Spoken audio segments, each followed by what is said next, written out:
Have you ever had a feeling that somebody's watching you, or the sensation of someone following you? Many more feelings and sensations for this, if the After Dark podcast.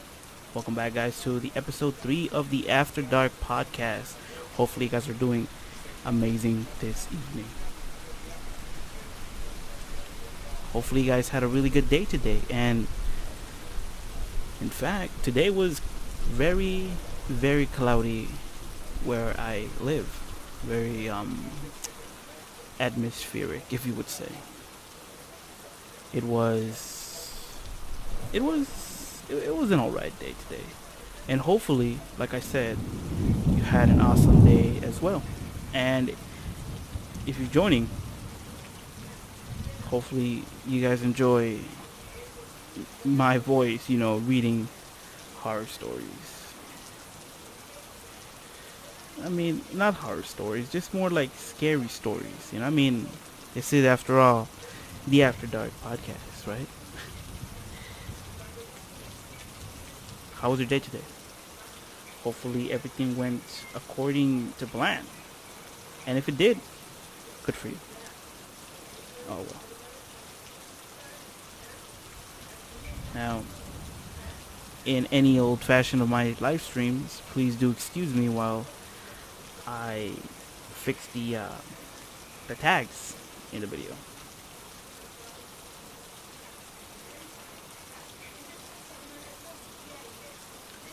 So we're on to episode 3 of the After Dark podcast. How are you guys enjoying it so far?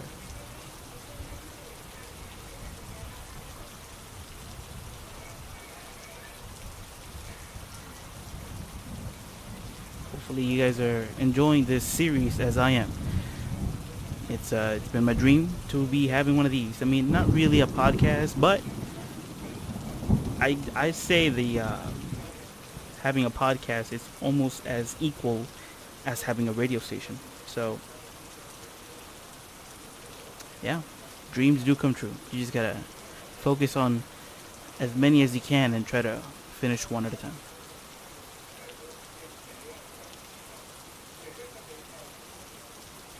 So yesterday we were talking about a lot of things, and ghosts in particular, right? You see apparitions, you see things that are not there, or just disembodied voices, or even getting tapped in the shoulder. And in any fashion of the After Dark podcast, I will start by sharing my personal story. Okay, so let me see.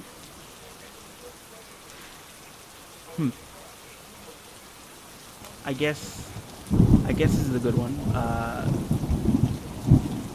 When I was a kid, I was around like 16 years old, right? And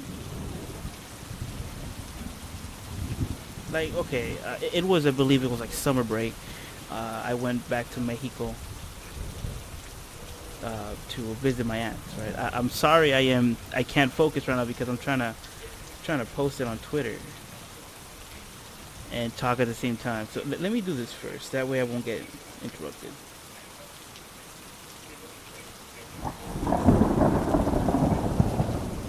Meanwhile, you guys can listen to rain. Who doesn't like raining? And a little thunder every now and then. It's Mother Nature after all, right?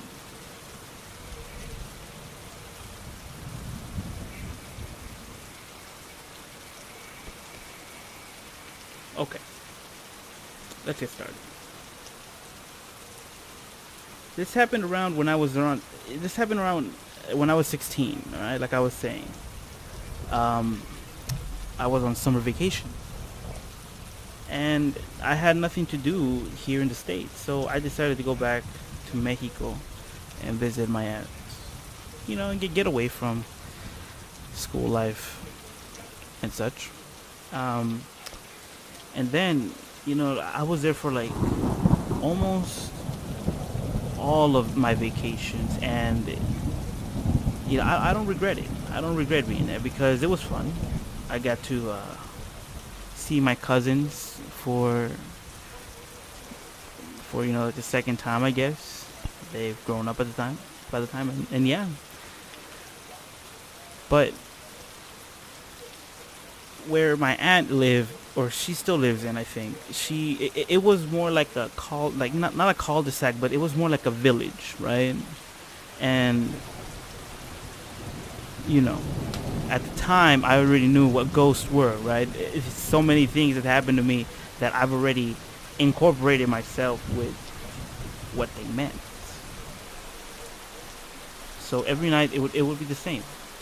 I believe I still remember she was still trying to fix her house up, and well, it was, how can I explain it? Because there was no second floor at the time. It was just a big hole at the top. Like, you could go upstairs, but there was no roof. So at night it was very pretty, very, very pretty. You could see the stars when the moon came out. I could still remember it. Good times, good times. So one night I decided to venture off by myself. This place, it had no roads. In other words, it was just pure. It was pure. How can I put it? Pure dirt, no road. All right. But mind you, there were still cars around. So, and I decided to walk about the town when all of a sudden I see one spotlight, one street light, right? And in it, it was a cow with no tail. And I disregarded it, right? So I went on my way. But when I turned back, that cow was no longer there. Huh. I went to the street light where the cow was, but it was gone without any trace of it. It was without any trace of it being there, or no footprints. Like I did say, it was, the roads were just dirt, and there was nothing. No footprints, no hoof prints, or nothing. Just silence.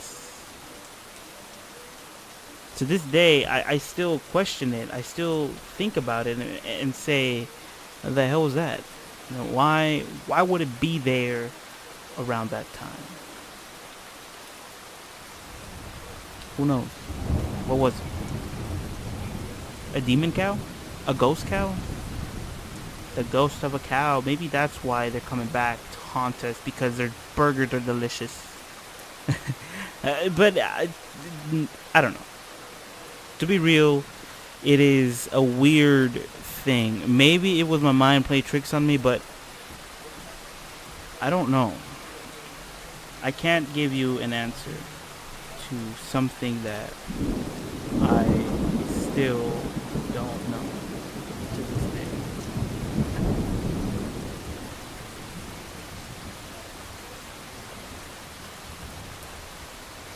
So that was my personal story, and during this podcast, I will be saying a couple more of my personal stories. Maybe one or two left, because we don't want to run out, right? So, with that being said, this story comes from the book that we were reading yesterday, Scary Stories to Tell in the Dark by Alvin Schwartz. The release date was 1981. Okay? And the story is called What Do You Come For? There was an old woman who lived all by herself, and she was very lonely. Sitting in the kitchen one night, she said, "Oh, I wish I had some company." No sooner had she spoken than down the chimney tumbled 2 feet from which the flesh had rotten. The old woman's eyes bulged with terror. Then 2 legs dropped to the heart and attached themselves to the feet. Then a body tumbled down, then 2 arms and a man's head. As the old woman watched the parts come together into a great gangling man, The man danced around and around the room. Faster and faster he went. Then he stopped, and he looked into her eyes. "What do you come for?" she asked in a small voice, which shivered and shook. "What do I come for?" he said. "I come for you."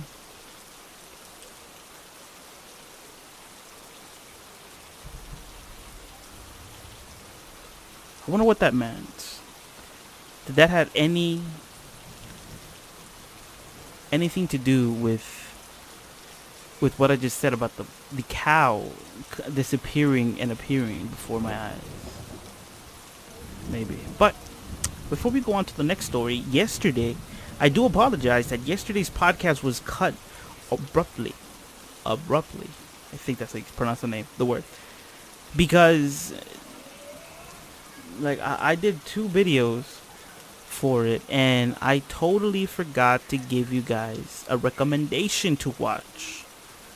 So, if you guys have time for 2 movies, the first movie that I recommend tonight is called The Shining. What better movie to start off the night, right? Pretty good movie. 2 hours long. 2 hours plus a couple minutes long.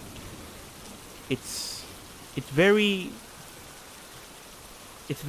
involving, I guess you could say that. I was watching it today again, and it's just a really good movie.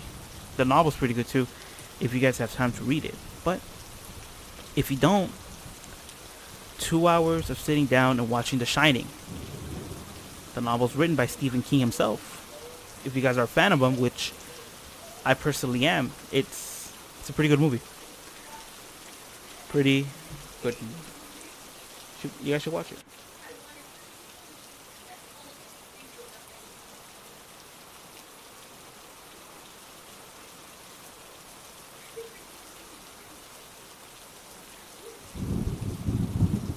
This next one's called The Strange and Scary Things.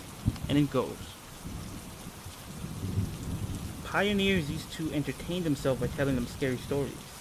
At night, they might gather in someone's cabin or around the fire and see who could scare the others the most. Some girls and boys in my town do the same thing today. They got together at somebody's house and they turn out the lights and eat popcorn and scare one another half to death, telling them stories of something people have done for thousands of years. For most of us, like being scared in that way. Since there isn't any danger, we think it's fun. It's fun. There are many scary stories to tell. There are ghost stories, tale of witches, devils, boogeyman, zombies, and vampires. There are all tales of monstrous creatures and of other dangers. There even are stories that make us laugh at all the scary names.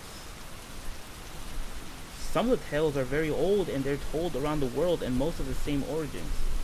They are based on things that people saw or heard or experienced or even thought they did.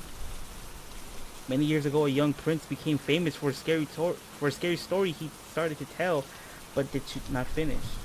His name was Mamilius, and he probably was 9 or 10 years old. William Shakespeare told about him in The Winter's Tale, which I remember reading that.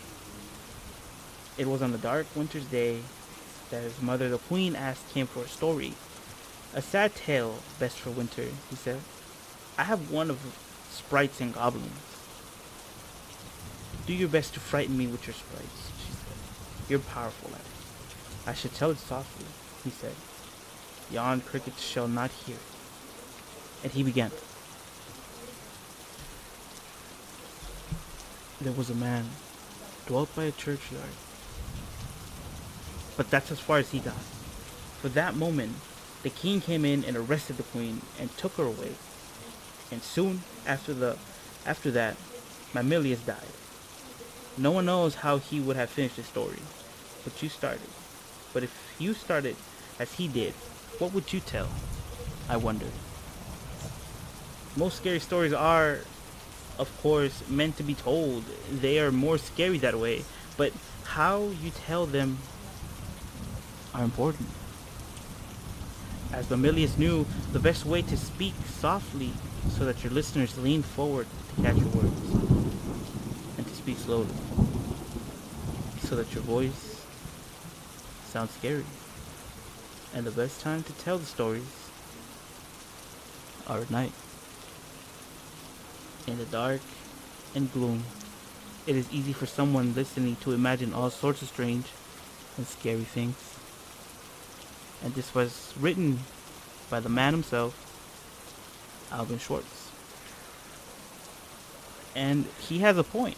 This is really the reason why I wanted to start like a radio station, but now turn to podcasts. Because first of all, I enjoy scary stories. Even if I can't sleep at night well, I like a good scary story that can keep me awake for a couple minutes and then doze off as my eyelids shut tight. It is very fitting for somebody to be telling stories this October because it is, after all, the best month in the whole year, right? I mean, you have Christmas, yes. I mean, you get presents, but October, it's the best, in my opinion. Everything just feels so right, in other words. I like telling scary stories because I like to keep other people entertained. Like, people, sometimes they don't feel like reading.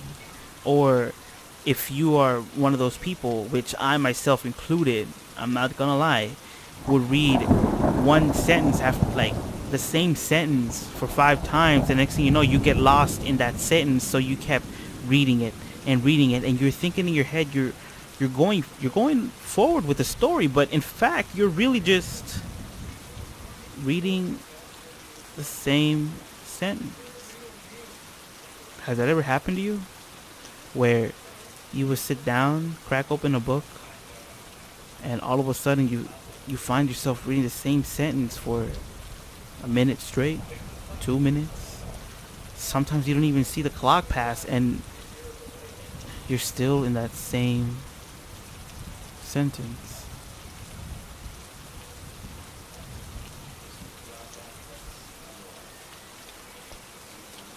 Let's find another story.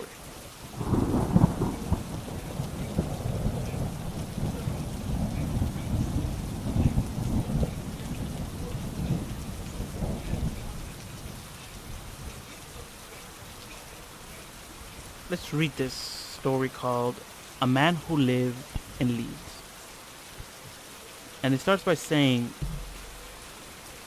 some say this rhyme doesn't mean anything.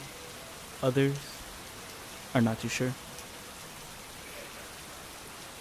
There was a man who lived in Leeds. He filed his garden full of seeds. And when the seeds began to grow, it was like a garden filled with snow.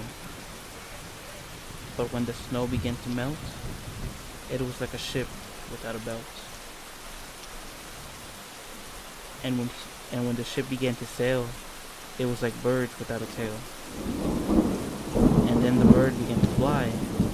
It was like an eagle in the sky. And when the sky began to roar, it was like a lion at my door. And when the door began to crack, it was like a penknife on my back. And when my back began to bleed, I was dead. Dead indeed. These stories, these rhymes and stories are really meant to be told in person because, you know, you're with friends, you're with family, or with people that you know, and sharing the same moment, it's amazing with somebody else. So that's always pretty cool.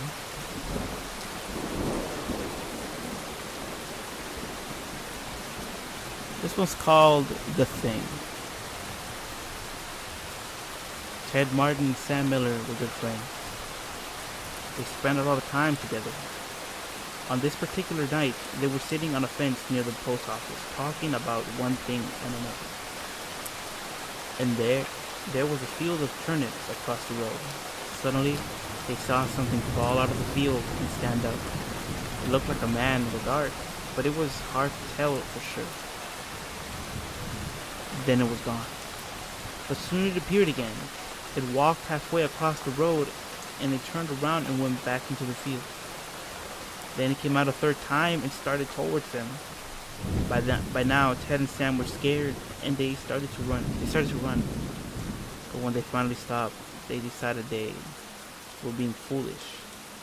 They weren't sure what had scared them, so they decided to go back and get a better look. Pretty soon, they saw it, for it was coming to meet them. It was wearing black pants, a white shirt, and black suspenders. "Sam," said, "I'm going to try to touch it. Then we'll know if it's real." He walked up and peered into his face. It had bright, penetrating eyes sunk deep into his head. It looked like a skeleton. Ted took one look and screamed, and again, he and Sam ran. But this time, the skeleton followed them. When they got to Ted's house, they stood in the doorway and watched it. It stayed out on the road for a while, then it disappeared. A year later, Ted got sick and died. Towards the end, Sam sat up with him every night. The night Ted died, Sam said he looked just like the skeleton.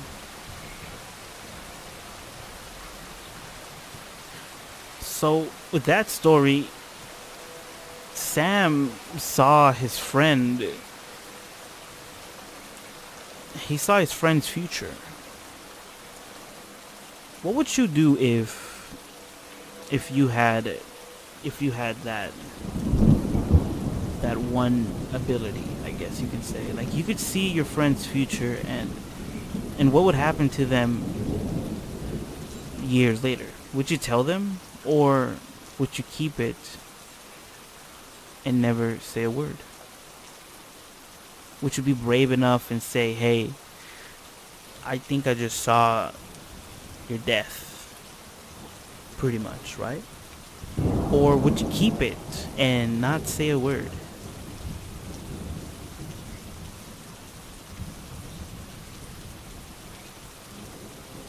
Sam did. Sam kept it. And he told them at the end.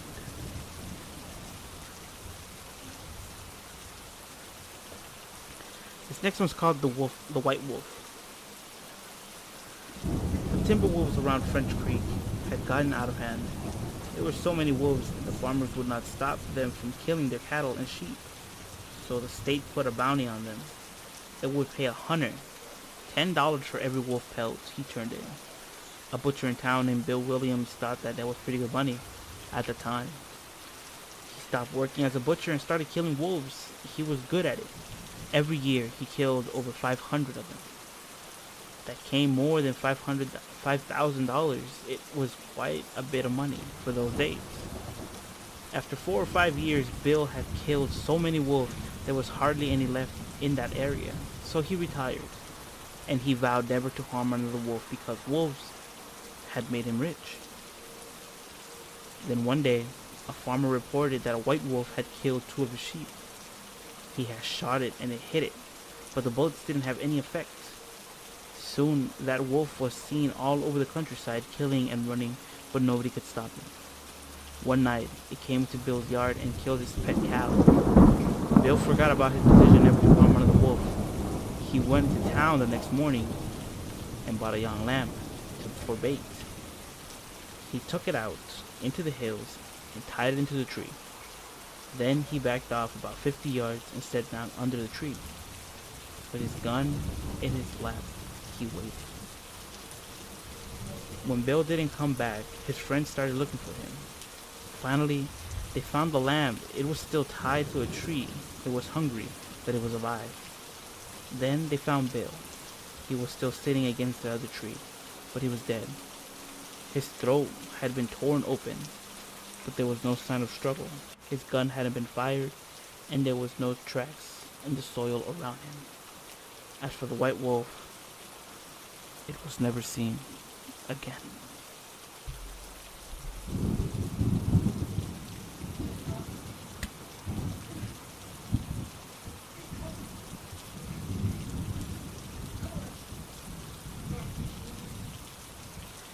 Animal ghost. Do you believe in them? Or more precisely, do you believe in a creature called the hellhound?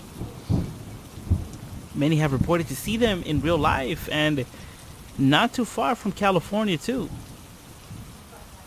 Makes you wonder if we are truly alone in this world. And I'm not talking about aliens, because aliens are another thing.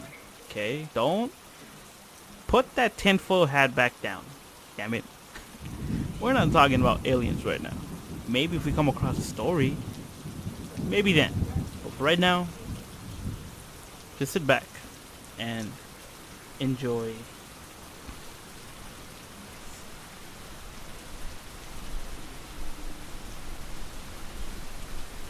This next one's called Alligators. A young woman in town married a man for another part of the country. From another part of the country. He was a nice fellow and they got along pretty well together. There was only one problem. Every night he'd go swimming in the river. Sometimes he would be gone all night long. And she would complain about how lonely she was. This couple had 2 young sons. As soon as the boys could walk, their father began to teach them how to swim. And when they got to be old enough, he took them swimming on the river at night. Often they would stay there at night, all night long, and the young woman would stay at home all by herself. After a while, she began to act in a strange way. At least, that is what the neighbors said. She told them about her husband was turning into an alligator and that he was trying to turn the boys into alligators. Everybody told her there was nothing wrong with the man taking his son swimming. That was a natural thing to do. And when it came to alligators, there just weren't any nearby. Everybody knew that. Early one morning, the young woman came running into town from the direction of the river. She was soaking wet. She said a big alligator and 2 little alligators had pulled her in and had tried to get her to eat raw fish. They were her husband and son, but she had gotten away. Her doctor decided that she had lost her mind, and he had her put in the hospital for a while. After that, nobody saw her husband and boys again. They disappeared. But not every now and then, a fisherman would tell about seeing alligators in the river at night. Usually it was 1 big alligator and 2 small ones, but people said they were just making it up. Everybody knew there aren't any alligators around there. Skinwalkers, right? I believe that's what they're called.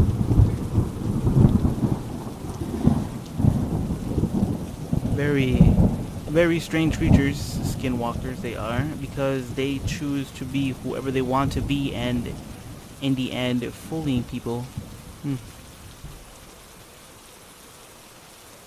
Also, do you guys believe in double gangers? Do you guys believe that there is a double of yourselves?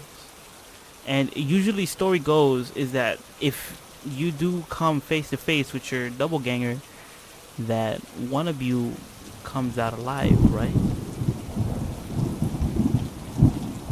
I don't know if it's true or not, but I mean, there are people out there saying that they see their friends when their friends are nowhere to be found, or they're at home taking a nap, or elsewhere, nowhere near their friends. Who knows? Who really knows?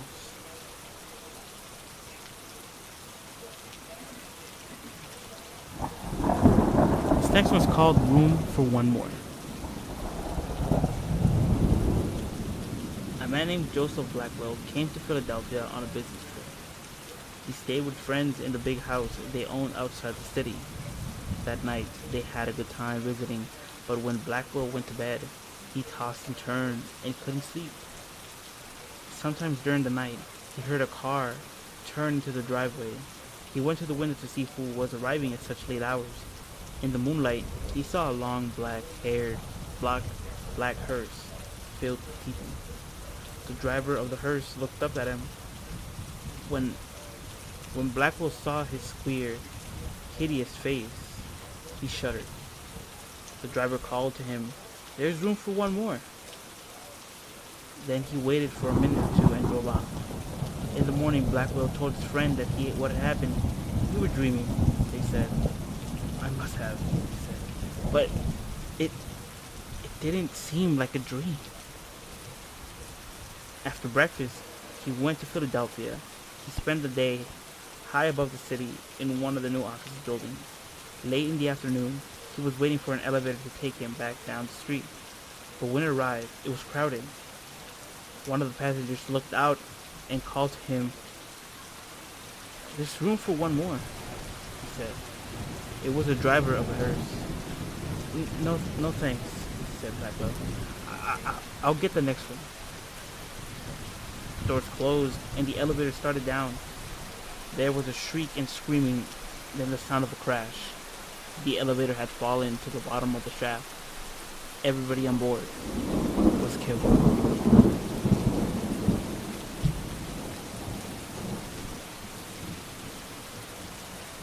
How do you tell when something bad is about to happen? You know? Like, when you have a gut feeling that something bad is going to happen during the day, so you decide to stay, right? Or you decide to warn your friend about that feeling. You go to them and say, "Hey, don't do this because I got a bad feeling about it." Just like in every horror movie, right?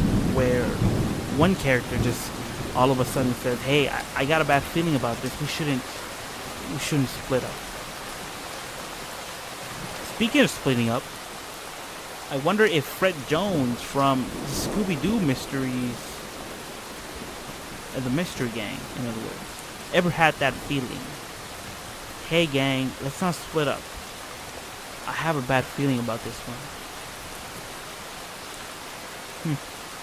You guys remember seeing Scooby Doo and I believe it was called Monster Island, right?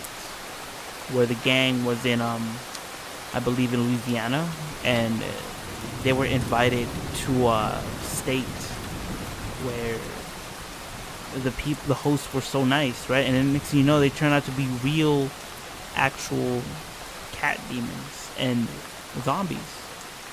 It's a pretty good movie. Pretty old, good movie. Nowadays, to me, it feels like Scooby Doo has gone downhill. I mean, I never really liked. Okay, I will watch Be Cool Scooby Doo, but I wouldn't watch it religiously. You get what I'm saying? I mean, it's an okay show to pass the time. Like when you're flipping through channels and you don't see anything, but the next thing you know, you see Be Cool Scooby Doo. So you just sit there and be like, eh. It's better than watching this, or it's better than not watching anything at all. The last Scooby Doo series that I watched and really enjoyed was Mystery Incorporated. You guys remember that one? Not that old. It's pretty cool. I mean, it has some plot twists. If you guys haven't seen, I mean, who hasn't seen an episode or two, right? Like the twist that I really like the most is definitely that Fred Jones is still the brave leader we all know and love, right? But he's a little derpy. Okay?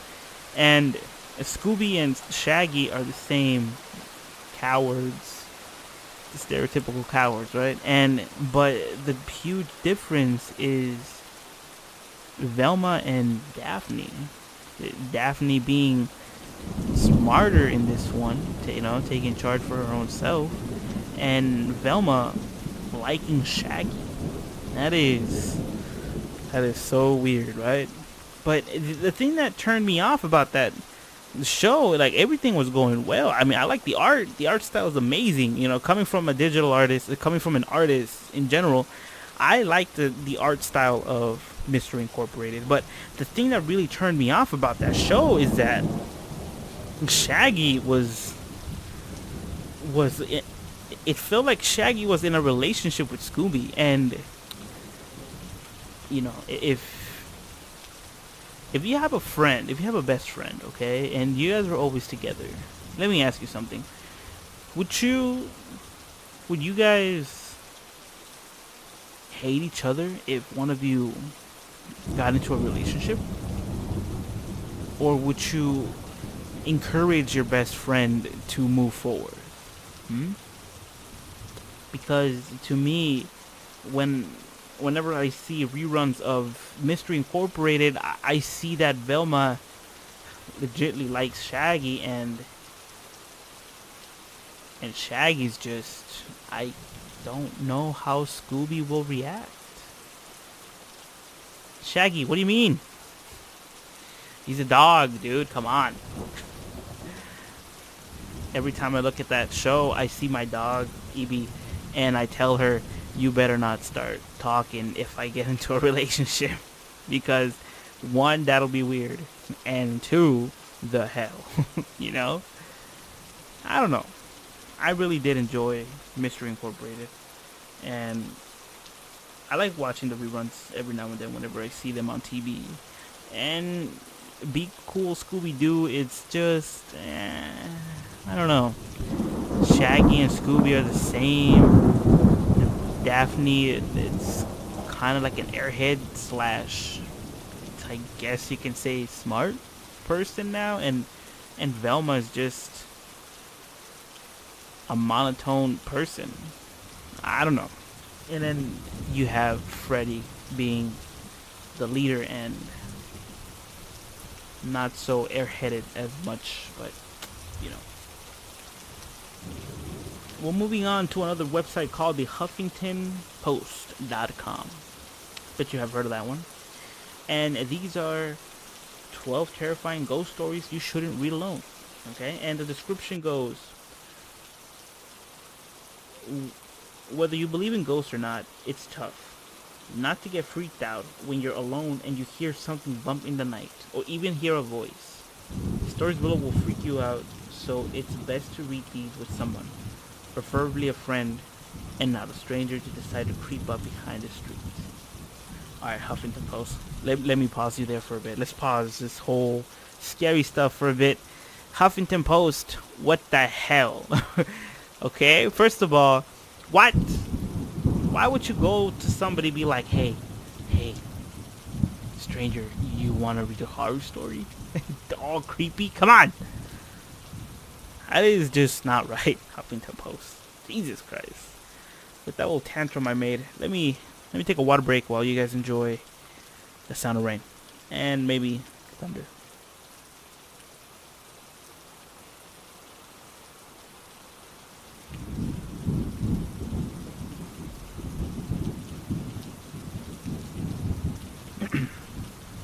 Okay.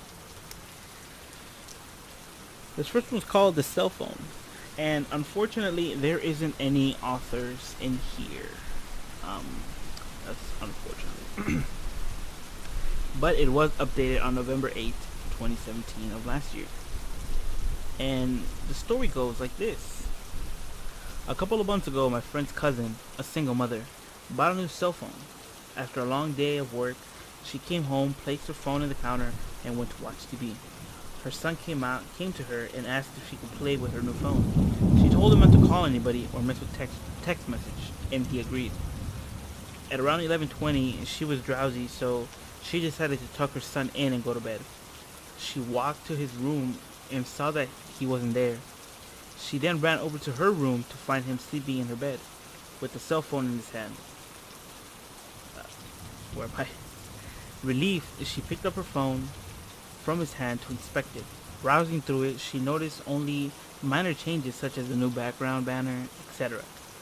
But then she opened up her saved pictures. She began deleting the pictures he had taken until one new picture remained. When she saw it, it was in disbelief. It was her son sleeping in her bed, but the picture was taken by somebody else above him, and it showed the left half of an old elderly woman. Like I said on episode 2 or 1, I can't remember now. Everybody's most preferable device, right? It's a cell phone. In this time, you can't leave home without it because of importance, right? But please put your phones away when you're driving. Today, okay, so before we get on, okay, today I was walking to the post office and I almost got ran over. Like, I'm not kidding. It just happened today in the morning. Some lady, first of all, this lady was driving. She wasn't paying attention. She forgot to buckle her seatbelt and she was struggling to get her seatbelt. And when she saw me crossing the street, she punched the brakes and all you hear was the screeching noise of the tires. And I was like, what? Lady, this is even worse than you speaking on the phone. Like, come on, you get in your car, you buckle up. Stay focused, dude. If you drive, stay focused. If you're driving right now, okay, and you just happen to pass my podcast, first of all, thank you very much. I really do appreciate it. I appreciate you having an interest in my podcast, okay? But don't mess around with your phone. Like, if you come across my podcast while parked, that's cool. And if you have it on speaker, keep it aside from you, or plug it into your car via Bluetooth. Let it be, or if you're old school like me, putting the cassette thing with the wire, you connect your phone and you can listen to my podcast in full HD, right? I mean, we're inside your car right now, but don't mess around with your phone when you're driving, people. Come on, please. I want to see you guys alive, okay? I mean, who else am I going to be talking to in this podcast if y'all are dead? Stop it. Put your phones away. Put your phones in silent. Pick a radio station and then keep it aside. Go to Pandora if you guys like and pick a station and keep it aside. Or Pandora has this cool thing where it has like this mix option where it plays the songs that you upvote randomly. But pick that and put it aside. Just don't use your phone. Damn it. First, one, I don't want you guys to get hurt. And two, I don't want to get hurt by you guys messing around with your phone. And please, buckle up before you get out on the road, okay? It may sound like weird, but tell your kids, if you have kids, or your friends to buckle up, because we're not going anywhere if we don't. Come on. Who wants to pay a ticket nowadays, right? No one does. This next was called The Rockin' House, and it goes, one night when I was maybe 10 or 12, I had trouble falling asleep. My bedroom was the entire top floor of our house, with my bed and such being on the left side, and storage closet and a play area being on the right. I was laying in bed when I heard a noise from the other side of the room and see a rocking horse begin to rock.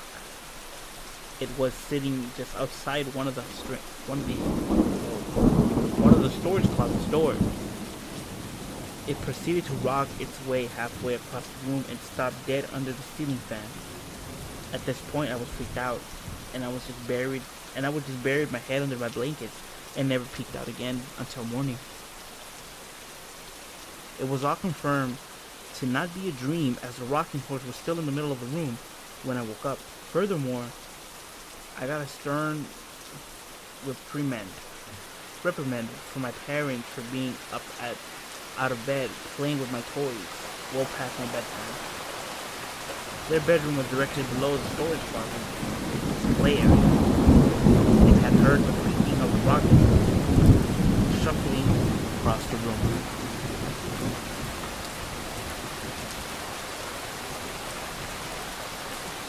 What do you guys think of poltergeists? You guys think they're real? There are a lot of videos on YouTube that do say otherwise, right? That they say it's fake, they say it's real. But depending where you come from, right? I mean, you have very different sayings. A lot of people say different things regarding the question, so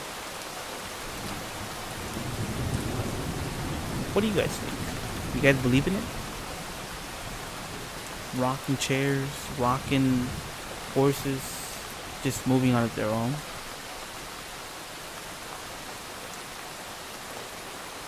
That's why I personally was taught to always say prayer before going to bed. And if you guys don't believe in God, more power to you. But if you do, say a prayer before bed. It'll keep you safe at night.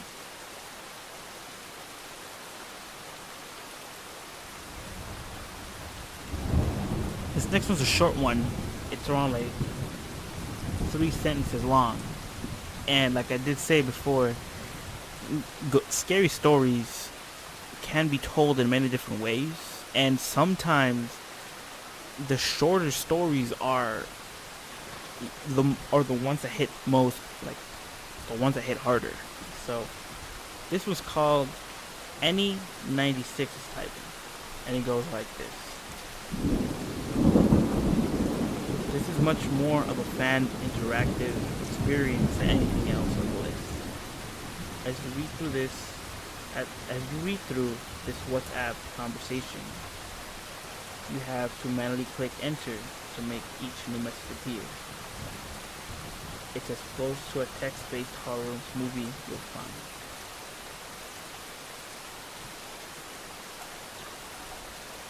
First of all, what? What did we just read? Let's read it again. This slower this time, okay? This is much more of an interactive experience than anything else on the list. As you read through this WhatsApp conversation, you have to manually click enter to make each new message appear. It's as close to text-based horror movie you'll find. And then there's a link.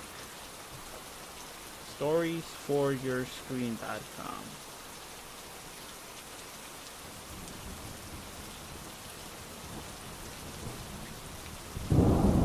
Yeah, I'm not playing that game. Nope, it asked me for my full name, and I was like, yeah, look, last name dinosaur. How about that? Nope. Sorry, Annie96. Maybe next time. If you guys want to check that out, let me see. Ooh. That is a long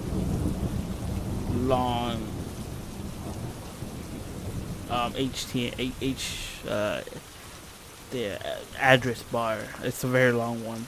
If you guys want to check that out. Oh, you know what? All right. Okay, if you guys want to check that out, it's the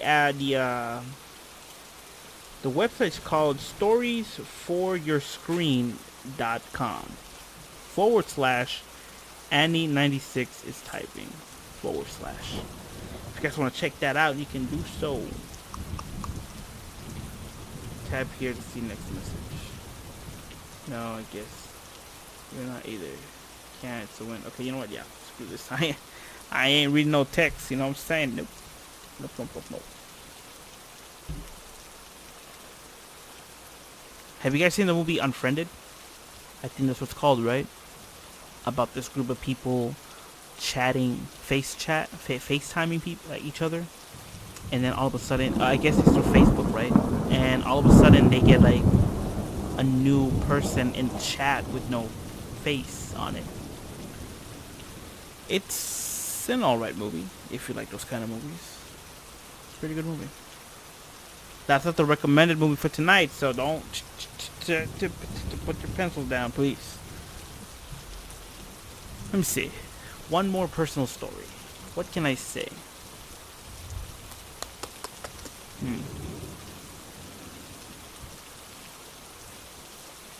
I don't know. I should have written this down, but dang it. Huh. Oh, okay. What about this one?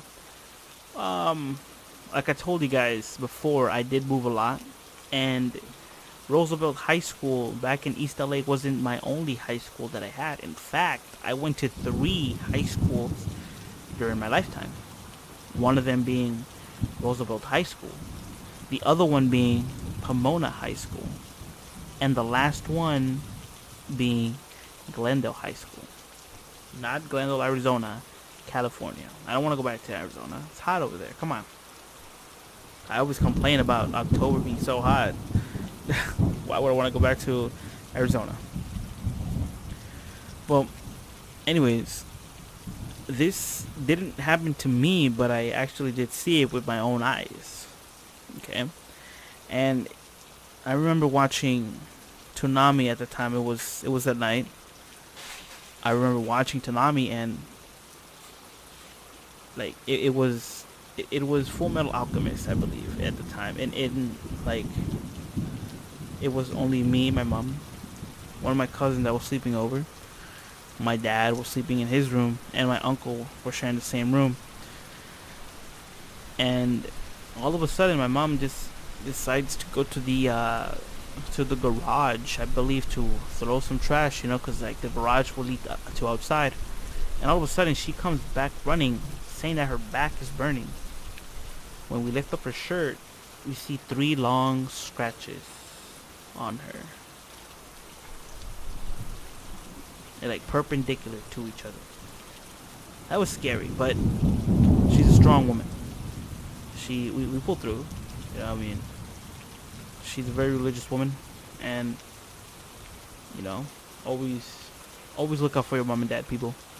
Your parents, they're there for a reason. Not only because they raised you or your mother gave you birth, but they're there for a reason. Okay? I mean, it doesn't matter who it is or how they look like, whether you come from a different family or not.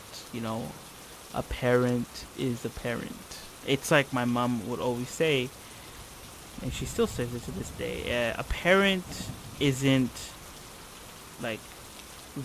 okay, so how can I translate it in English? It would say a parent isn't somebody who just gives birth to you, right? It's somebody who raises you, right? Or something along those lines. So if you guys have foster parents, they're still parents, okay? They chose you for a reason. So, and if you guys have biological parents, treat them well, right? Treat them very well. It's touchy, I guess you can say that, but treat your parents well, okay? Both mom and dad. They scream at you for a reason, and whatnot. So they scream at you and discipline you for a reason. They don't want to just mess with you just because they want to mess with you. Alright, so next story is called The Shadow, and it goes, I didn't know that's what it was called until much later. I was living in a house in Laguna Beach that had been there since 1920s. In its history, it had been a speakeasy, a brothel, and a house for smuggling illegal immigrants. One day, my new wife and I were having an argument, and I can't even recall what it was about. She walked down the block to get a cup of coffee and flew off, and I was alone in the house. The way the place was built. It was incredibly haphazard. Okay. There was a bedroom and a living room on one side, and then a bathroom and two entrances in the other side, across the hall. Wait, and to the side of the bathroom was a hall that had windows in one side and two bedrooms in the other. From my bedroom, I could look just... What? Hold up. From my bedroom, I could look across the hall into the bathroom, and through the bathroom and down the other hall. I was standing at my dresser, and I just noticed movement out of the corner of my eye and looked down. There was an honest to God, this gave me goosebumps just typing it. 17 years later, a black figure. It was just maybe 3 feet tall, and it was only vaguely humanoid. It looked like a black scribbled, like somebody had scribbled a human shape, but the scribble moved like electricity or sea. That's the best way I can describe it. There was no sound, and I could remember. No sound that I could remember. I distinctly remember when I saw it, I wasn't afraid. Just like, the fuck? Then it noticed me looking at it. I can't say it turned around, it just focused on me, I guess. Then I was scared. I didn't move, I didn't scream, nothing. I was just frozen because it just came at me. It rushed down the hallway towards me. I have no idea what I intended to do, but as soon as it entered the bathroom, the door closed. The door closest to me just slammed shut. I screamed. I yelled for my wife. She wasn't home. I went the fuck outside until the daylight and didn't go back in until she got home about 10 minutes later. I don't believe in ghosts. I don't believe I saw something supernatural, but I know I saw something. I don't know what it was.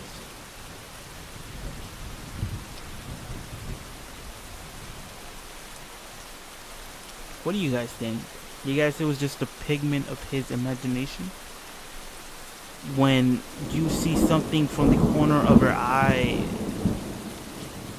you turn around and it's not there anymore, you think that's just your brain hallucinating? When I wear glasses to read, to look, and pretty much to do everyday things, okay? I'm not blind as a bat. People would come up to me and be like, how many fingers am I holding? I want to break all 3 fingers, first of all. I could see, but I could see blurry. And if you're not used to wearing glasses, you will notice that on your peripheral vision, you actually see the, like, how can I describe it? You actually see the little, the glass frame, like the frame of the glass is just like right there, and it's not like wearing goggles. I would say, you know, like when you wear goggles, like it pretty much covers everything, right? Like all your upper face covers everything, and you're pretty much, your view is clear as day. You don't see anything through your peripherals because the glass goes around your eyes. But when you wear glasses, you have that luxury to see the frame. And sometimes I think I'm seeing something from the peripheral, like from the side of my eyes. When I turn around, it's nothing. But then I remember, oh wait, my glasses, of course, fursuit glasses. So what do you guys think? Do you guys believe everything you see with your eyes? Would you want to have like another proof, you know, just like that one time on, I believe it was on the 3rd day, when God arose from his grave, and he went back to his apostles. Nobody believed their eyes, and one of them said, before he even came in, I would have to like put my fingers in his wounds to know if it's real or not. So when God arrived in front of him, when Christ arrived in front of him, bent his knees, and Christ just said, "Do as you must. If you don't believe me, if you don't believe I'm real." So would you want to be like that one guy that you're gonna have to have like um, another point of view to know that it's real, or do you believe it right away? I believe it. I definitely believe it.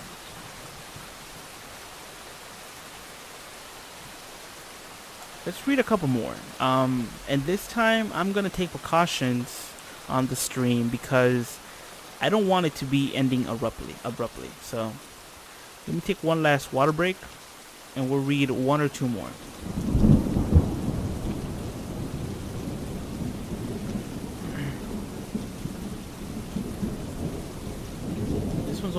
This one looks like it's only two sentences, and it's called The Photograph. My friend took this picture of his cousin in their new house.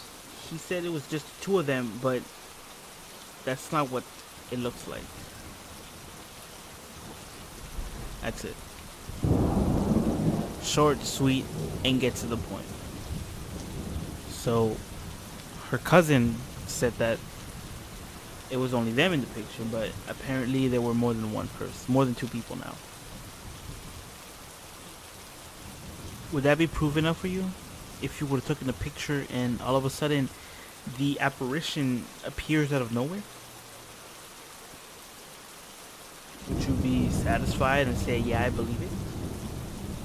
Or not? Who knows? Who really knows but yourself, right?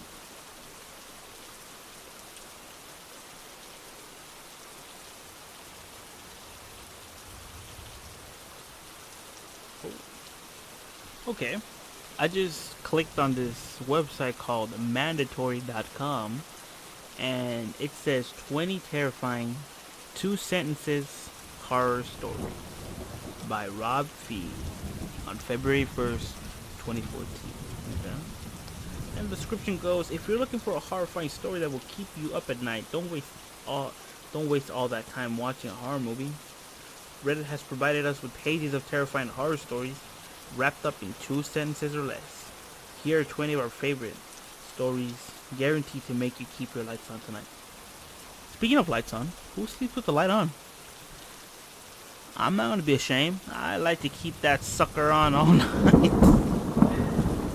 Oh yeah. Hey, listen. If you like to sleep in the dark, more power to you, but I sleep alone. The light reaches to my bed, and that's all I need. Hey, no monsters are gonna get in my bed, right? I see you guys in the dark. Don't be ashamed. Sleep with the nightlight. Hell, it helps me fall asleep better than sleeping without a light. So this first one's called, it doesn't have a title, but it is from The Real Hat Man, and it goes like this. I woke up to hear knocking on glass. At first, I thought it was the window until I heard it coming from the mirror again. Oh. Mirrors are very interesting. I like to think that they're interesting. I mean, yes, they're a mixture of a lot of materials just to make the reflection, but what really goes on in the reflection? You know, why is a reflection so clear that it bounces off of a piece of material all put together, and we see exactly what we see? You know, I mean, what kind of sorcery is this? Damn it. That is so weird. Let's keep going with these little 2. Let's read like 3 more, and we'll give you guys a break. This one is by... Hold up, because I am messed up a little bit. Wait. 1, 2... 1, 2, 3. I think this is how it goes. This one is by Miami_Metro, and it goes, growing up with cats and dogs, I got used to the sounds of scratching at my doors while I slept. Now that I live alone, it is much more unsettling. Ooh. Who here owns a pet? I have a pet. Her name is Evie.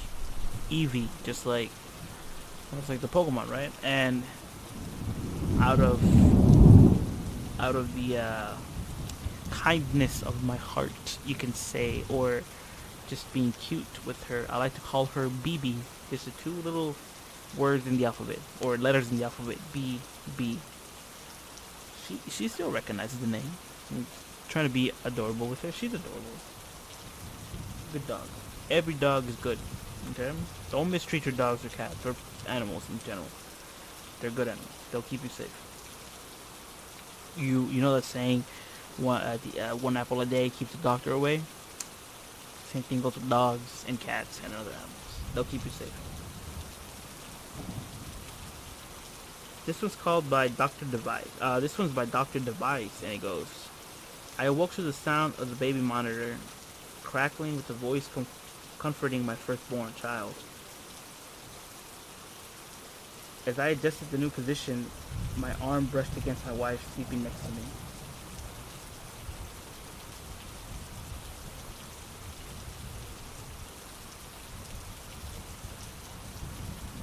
Wow.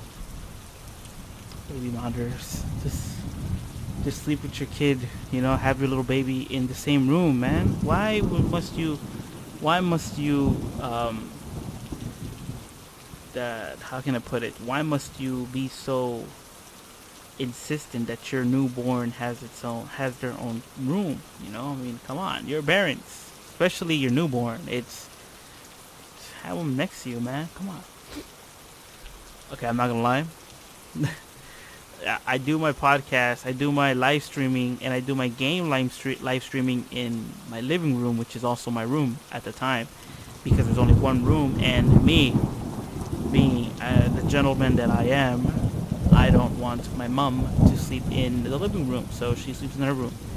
But right now she's behind me, and she made she made that noise when you have like a hair stuck in your mouth, like that noise, and it scared the crap out of me. I almost jumped off my skin. In other words, I need walls behind me. That's why I have a swivel chair to see what's around me. You cannot hide from me.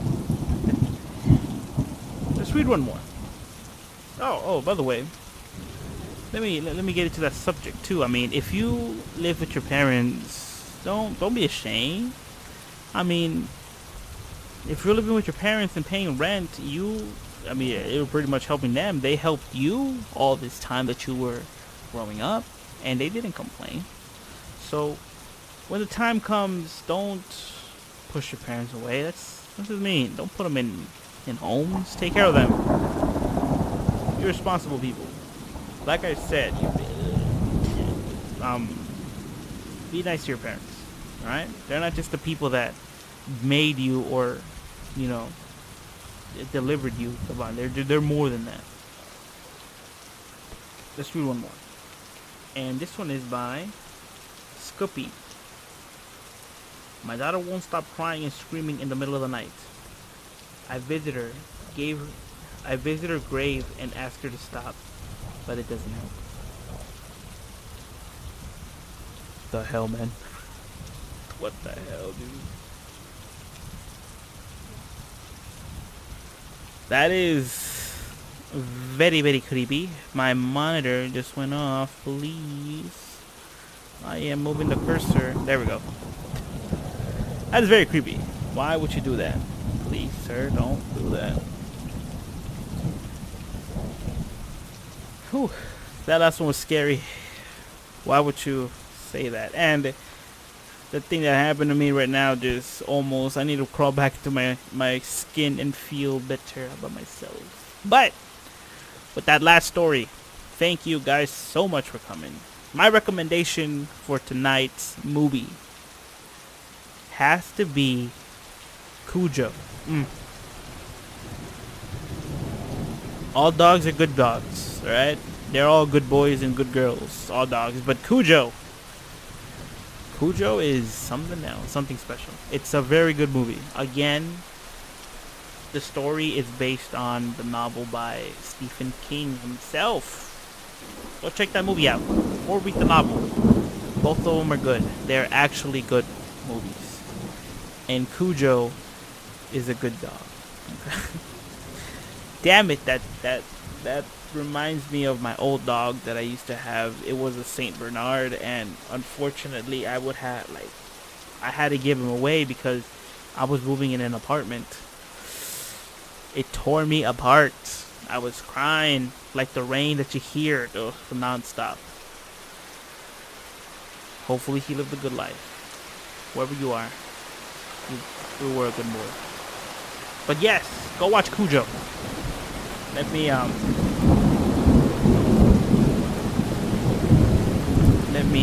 pull this out. Let me pull out the information for you guys. Cujo. It was released in 1983, and it's a horror thriller movie. It lasted for 2 hours and 15 minutes. It's a pretty good movie, you know? Always take care of your dog. Take your dog to the vet every now and then, right? Good movie, go watch it. Thank you guys for coming to the podcast. This is the 3rd episode and many more to come. So hopefully you guys have a really good night. Okay. If you guys want to follow me on Twitter, you can do so. Follow me on Twitter. Send a chat over. You know, I like to talk. DM me. I like to talk. Yeah, you know, send me some memes. I like to laugh too. Also, if you have any horror stories, it could be a 2-sentence stories, just like we were reading this last one. Send them over to my Twitter with the hashtag The After Dark Podcast. It's again. Let me say it again. Hashtag The After Dark Podcast. All together, all one word. The abbreviation hashtag TADP. All right. Send them over. I would like to read them. You know, if they're good, which I'm pretty sure they are. If you, I will give credit where credit is due if you do send them. So there's no way to hide your Twitter. I see you, and I'll read your name, and hopefully we have some good stories coming our way. If you guys want to follow me on Instagram, you can do so too. I will also I'll leave a link in the description below. I am a digital artist. I am also a traditional artist, okay? I do like to draw in paper and ink. I post every Wednesday and Saturday from 8 to 9 a.m. California time. And this October, it's going to be me posting a new drawing every day, okay? Every day of my many designs that I have for my project called Celestial, from the sky, from the stars, like I said again. So if you guys want to show your support, go check it out. Go check out my drawings. Tell me what you guys think. And maybe later on in the near future, I can get some merchandise, you know, some shirts with my designs on them. And maybe this is a big, huge possibility of giveaways as well. Hand-drawn giveaways. Because I don't like none of that dumb stuff that, you know, comes out of the printer. That's not fun. I like to hand-draw my things. Giveaways. Hand-drawn giveaways. Limited edition. Because who does not like limited edition, right? So go check that out if you guys want to do so. I will put a link in the description for my Twitter and Instagram. Okay? And on that note, remember to always look under your bed. Check the closet for monsters. And always, and I mean always, look behind you. Because you may never know who's watching from far. Peace out, everybody. And have a great night.